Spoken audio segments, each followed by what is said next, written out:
इस खबर के प्रायोजक हैं Lohia Nagar Mount Carmel high school, Gyansthali high school और LMC कम्युनिकेशन।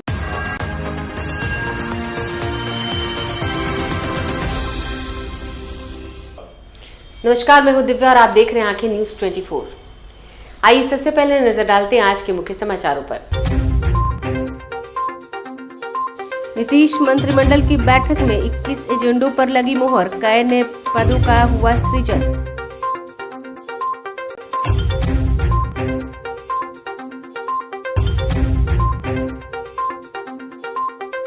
नीतीश कुमार ने उपेंद्र कुशवाहा के बारे में कुछ भी बोलने से कहा इनकार, कहा उन्हें जो बोलना है बोलते रहें।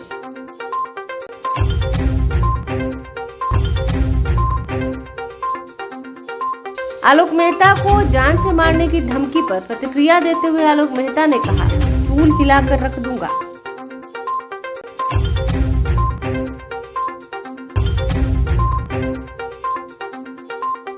सरस्वती पूजा मूर्ति विसर्जन के लिए अतिरिक्त पुलिस बलों की तैनाती, चप्पे चप्पे पर रखी जा रही है नजर।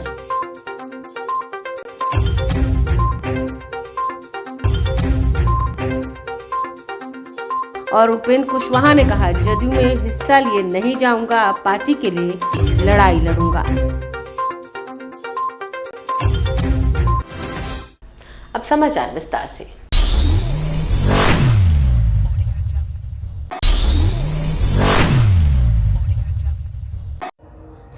नीतीश मंत्रिमंडल की बैठक आज समाप्त होगी। कुल 21 एजेंडों पर मुहर लगी। विभिन्न विभागों में नए पदों की सृजन के लिए भी कैबिनेट में मुहर लगी। मुंगेर जिले में वानिकी महाविद्यालय में 204 पदों का सृजन किया गया। सूचना और जनसंपर्क विभाग के अंतर्गत लिपिक के 18 अस्थायी पदों की स्वीकृति प्रदान की गई। वित्त विभाग में कार्यालय परिचारी के 229, निम्न वर्गीय लिपिक के 49 पदों को स्वीकृति प्रदान की। वहीं बजट सत्र पर भी कैबिनेट ने मुहर लगाई। 24 फरवरी से बजट सत्र होगा। बिहार विधानमंडल के बजट सत्र आहूत किए जाने पर मुहर लगी है। वहीं सूबे के हॉस्पिटल में जीविका दीदी मरीजों के वस्त्रों की आपूर्ति करेंगी। हॉस्पिटल के इंटो मरीजों के लिए वस्त्रों की आपूर्ति की जाएगी। जीविका से वस्त्र आपूर्ति किए जाने पर भी मुहर लगी।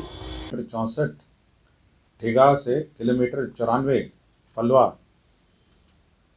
तो ये दोनों की जो दोनों तटबंध है 296 करोड़ 89 लाख है। ये सेंट्रली स्पॉन्सर्ड स्कीम है जिसमें केंद्रांश है 60% और राज्यांश है 40%। तो ये एक महत्वपूर्ण योजना है जिसकी स्वीकृति दी गई।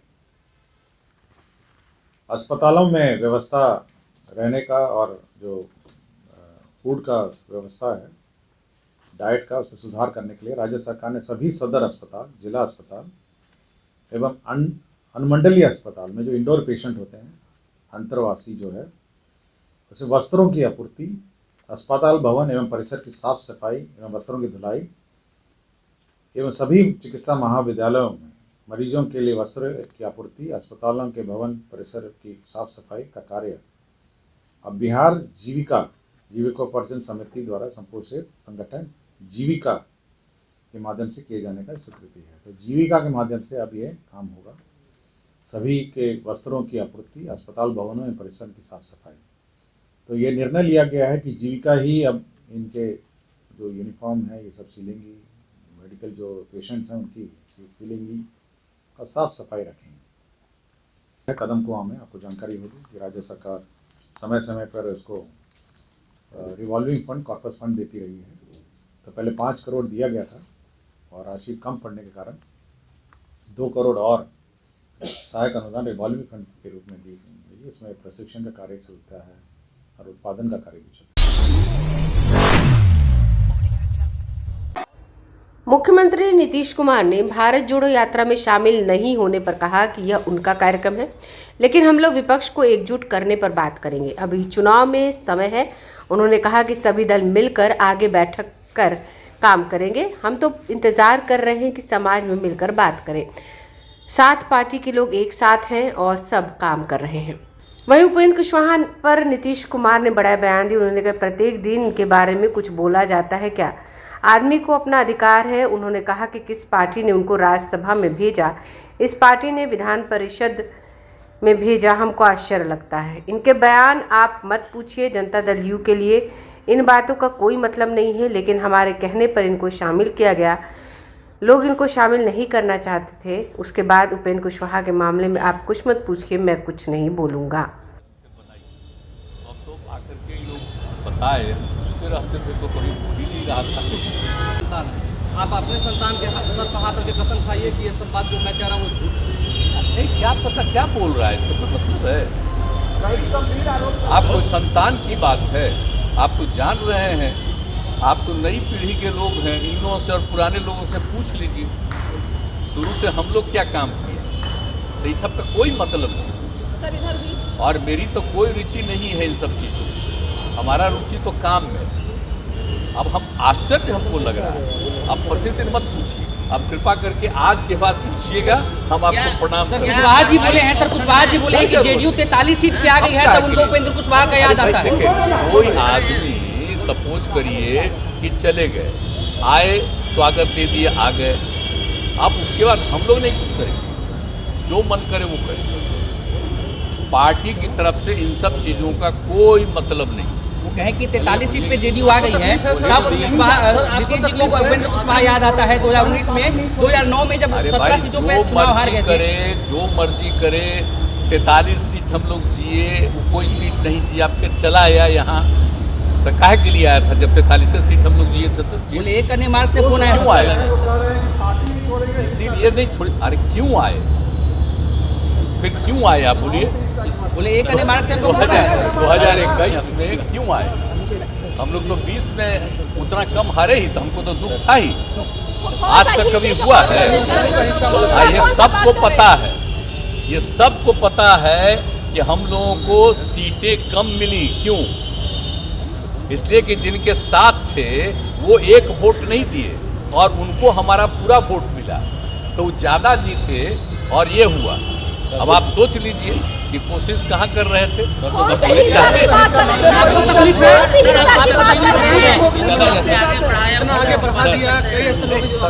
तो देखिए, ये सब चीज़ तो आश्चर्य लगता है कि लोगों पर, अब पार्टी में सब लोगों को ये था, हमारे ही कहने पर सब एग्री कर गए, और फिर काहे के लिए? तो हम उम्मीद कर रहे थे कि कोई बात होगी तो हमसे बतिया ले, कोई बात होगा, हम तो इज्जत करने वाले। तो बात करेंगे सर, बात करेंगे, हमसे बात करेंगे तो हम क्या नहीं बात करेंगे, फोन नहीं। लेकिन अभी बात है, अब कोई चीज लिख रहे हैं, कोई चीज प्रेस कॉन्फ्रेंस कर रहे हैं, हम कहीं मिल जाते हैं तो आप हम लोग कुछ नहीं, कोई मतलब है इसका? कोई मतलब नहीं। इन सब चीज़ों का कोई महत्व हम नहीं देते हैं।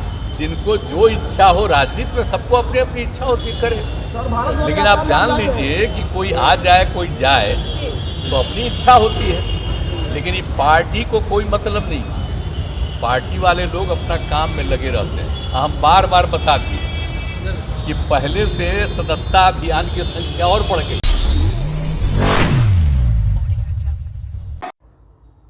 मंत्री आलोक मेहता ने कहा है कि मुझे जान से मारने की धमकी मिली है, लेकिन मैं किसी से डरने वाला नहीं हूं। गाली और धमकी देने वालों का चूल हिलाकर रख दूंगा। बता दें, पिछले दिनों अपने बयान पर आलोक मेहता चर्चे पे हैं और आलोक मेहता को जान से मारने की धमकी मिली थी, जिसके बाद से आलोक मेहता ने ये बातें कही है। जान से मारने की धमकी दी जा रही है और तरह तरह के सोशल मीडिया पर तरह तरह के शब्दों का प्रयोग किया जा रहा है। मैंने पहले अपनी बातों को स्पष्ट किया, लेकिन मैं वैसे लोगों को चेतावनी देना चाहता हूं जो लगातार धमकी और गाली का प्रयोग कर रहे हैं कि आलोक मेहता की धमनी में अमर शहीद जगदेव प्रसाद का खून दौड़ रहा है और हमारे पूर्वज सम्राट अशोक अखंड भारत के चक्रवर्ती सम्राट थे और चंद्रगुप्त मौर्य थे। चूल हिला के रख दूंगा वैसे लोग। मैं उन्हें चेतावनी दे रहा हूं, अपनी औकात में रहे। बिहार की 90 और देश की 90% जनता यदि जग गई तो उनके सारे इरादे जो हैं धराशायी हो जाएंगे। तो मैं इस आपके माध्यम से उन्हें चेतावनी देना चाहता हूं। इस अवसर पर मैं गया के साथियों से अनुरोध कर रहा हूं कि वो बड़ी से बड़ी संख्या में आकर और पटना में जगदेव बाबू के विचारों के प्रति अपना समर्पण और सॉलिडरिटी दिखाने के लिए जरूर आवें और विचारों में अपनी आस्था। राष्ट्रीय जनता दल के राष्ट्रीय अध्यक्ष इस कार्यक्रम में आने वाले थे, लेकिन उनके स्वास्थ्य कारणों से नहीं आने की वजह से वो मतलब माननीय तेजस्वी प्रसाद जी उसका उद्घाटन करेंगे। समाचारों में वक्त हो चला एक छोटे से अंतराल का। I am Shalini Singh, principal of Luhianagar Mount Carmel School. Here in our school, we give best education and good environment to our students, where they can learn well. We provide here well-equipped lab, well-equipped, well-stocked library. We have here well-trained teacher also. We have sports playground for cricket, volleyball, football, and also provision for indoor activities. So we have here security system, information and communication technology. So we have all facilities here in our school where students feel comfortable and secure.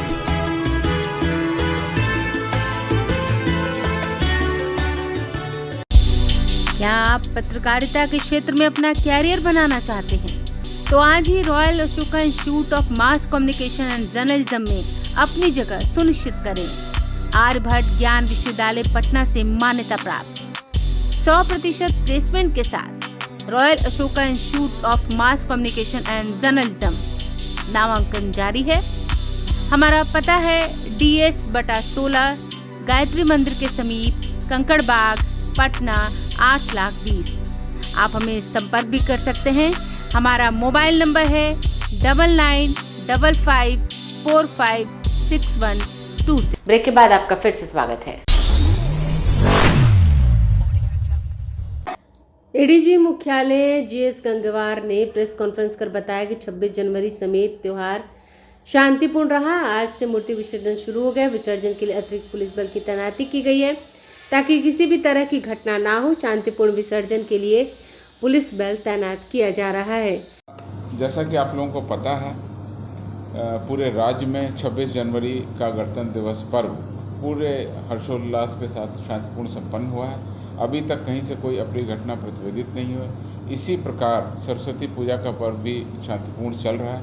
आज से ही सरस्वती पूजा में स्थापित प्रतिमाओं का विसर्जन शुरू हो जाएगा। जो अभी तक सूचनाएं हैं राज्य पुलिस मुख्यालय में, उसके पास अभी तक 26,516 प्रतिमाओं के स्थापित होने की सूचना है। पिछले वर्ष 2022 में 25,814 प्रतिमाएं स्थापित की गई थी। 100% विसर्जन जुलूस हेतु अनुज्ञप्ति की कार्रवाई की जा रही है। विसर्जन हेतु पर्याप्त मात्रा में बल दंडाधिकारी की प्रतिनियुक्ति की गई है। किसी भी आपात स्थिति से निपटने के लिए प्रशासन हर तरीके से तैयारी कर रहा है, जिसमें बिहार विशेष सशस्त्र पुलिस की 14 कंपनी और 11 प्लाटून, रेंज में जो हमारा अतिरिक्त रिजर्व बल है उसकी 12 कंपनी, जो एंटी राइट कंपनी है वो, गृह रक्षक करीब 2,200 और जो हमारे पास में केंद्रीय बल हैं करीब 4 कंपनी, उनको भी अतिरिक्त तरीके से विभिन्न जिलों में तैनात किया गया। मीडिया के सभी बंधुओं के माध्यम से आम जनता से अपील है कि प्रतिमा विसर्जन जुलूस में अनुज्ञप्ति में निर्धारित शर्तों का निश्चित रूप से पालन करें। कोई भी ऐसा कार्य न करें जिससे शांति व्यवस्था या आपसी सौहार्द प्रभावित हो। निर्धारित मार्ग से ही जुलूस को ले जाएं। यदि कोई भी शांति व्यवस्था भंग करने का कार्य करता है तो उसके विरुद्ध विधि सम्मत कार्रवाई की जाएगी। किसी अफवाह पर ध्यान न दें। शांति समिति के सदस्य पुलिस प्रशासन का सहयोग करें और पूरे पुलिस प्रशासन को आम जनता शांतिपूर्ण विसर्जन में सहयोग करें। पिछले वर्ष भी सरस्वती पूजा के अवसर पर कोई घटना प्रतिवेदित नहीं हुई थी, तो इस वर्ष भी हम लोगों ने सारी तैयारी की है और जैसा कि पिछले महीनों के पर्व त्यौहार संपन्न हुए, ये पर्व भी अच्छी तरीके से शांतिपूर्ण और हर्षोल्लास के साथ संपन्न होगा। ऐसी हमने तैयारी की है और ऐसी हमारी उम्मीद है।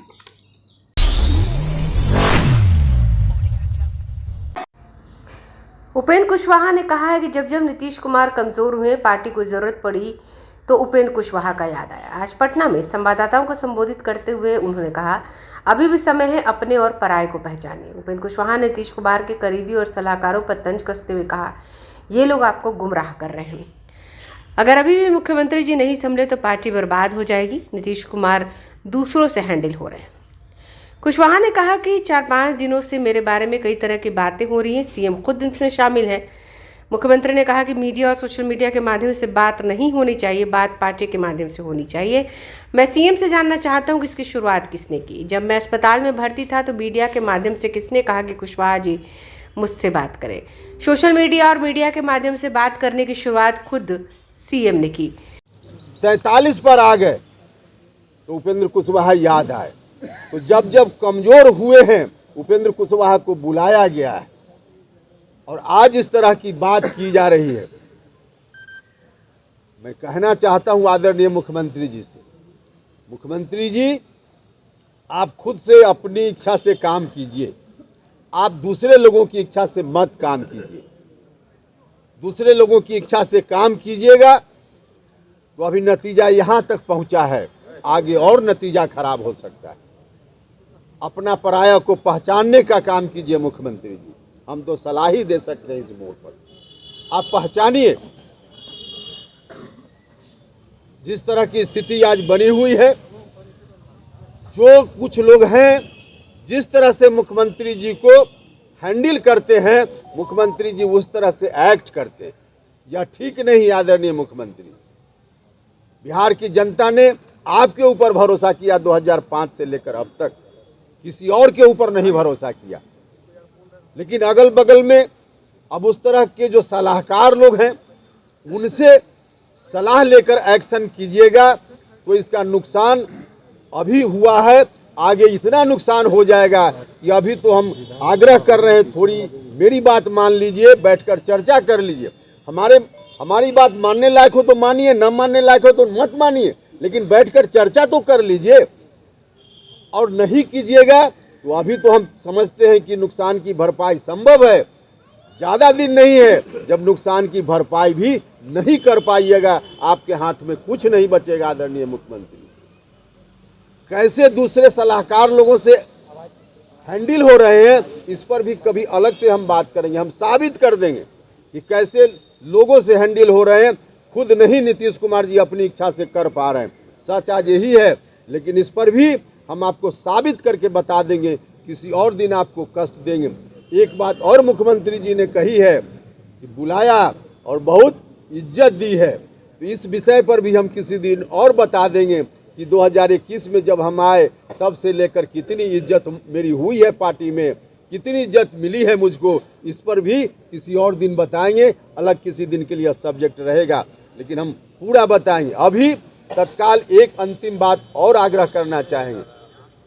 हमसे कहा जा रहा है कि 2 फरवरी को जो जगदेव बाबू की जयंती का दिन है, 2 फरवरी को जगदेव बाबू की जयंती जो पूरे बिहार में हम जिस सामाजिक संगठन से जुड़े हुए हैं, राष्ट्रीय महात्मा फुले समता परिषद, महात्मा फुले समता परिषद एक सामाजिक संगठन है। इस बैनर से हमारे साथियों ने तय किया है कि बिहार के तमाम जिलों में जगदेव बाबू की जयंती मनाने का काम करना है। पटना जिला का कार्यक्रम भी पटना में होगा, 2 फरवरी को सब जगह तय है। अब इस कार्यक्रम के लिए कहा जा रहा है पार्टी की ओर से कि आप इस कार्यक्रम को मत कीजिए, जगदेव बाबू की जयंती को मत मनाइए, क्योंकि आप जो कर रहे हो वो एक सामाजिक संगठन से हो रहा है। भैया, सामाजिक संगठन से, गैर राजनीतिक मन से, माफ कीजिएगा, महाराणा प्रताप जयंती कोई पार्टी के बैनर से नहीं हुई है, अलग संगठन से, गैर राजनीतिक संगठन से जयंती हुई है। पार्टी में कौन व्यक्ति नहीं है जो सामाजिक संगठनों से अलग अलग जुड़ा हुआ नहीं है। तो और लोगों के कार्यक्रम में बिल्कुल माने क्या कहा जाए, हर्ष के साथ लोग प्रस्तुत होते हैं और मेरे कार्यक्रम को, जगदेव बाबू की जयंती को मनाने पर रोक लगाने की बात करते हैं। यह कहाँ का न्याय, यह कहाँ का न्याय, यह ठीक नहीं है।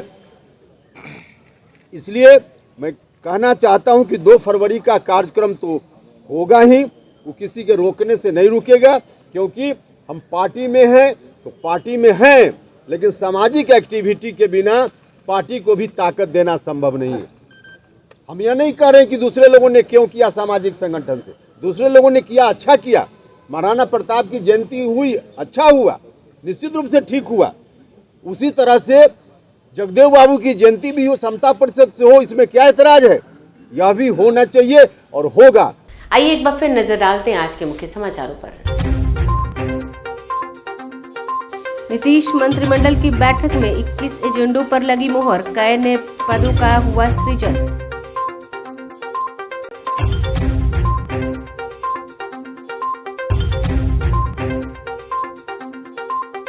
नीतीश कुमार ने उपेंद्र कुशवाहा के बारे में कुछ भी बोलने से कहा इनकार, कहा उन्हें जो बोलना है बोलते रहें।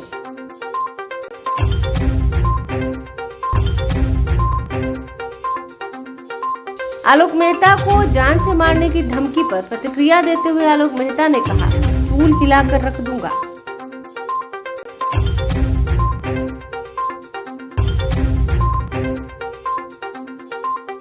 सरस्वती पूजा मूर्ति विसर्जन के लिए अतिरिक्त पुलिस बलों की तैनाती, चप्पे चप्पे पर रखी जा रही है नजर।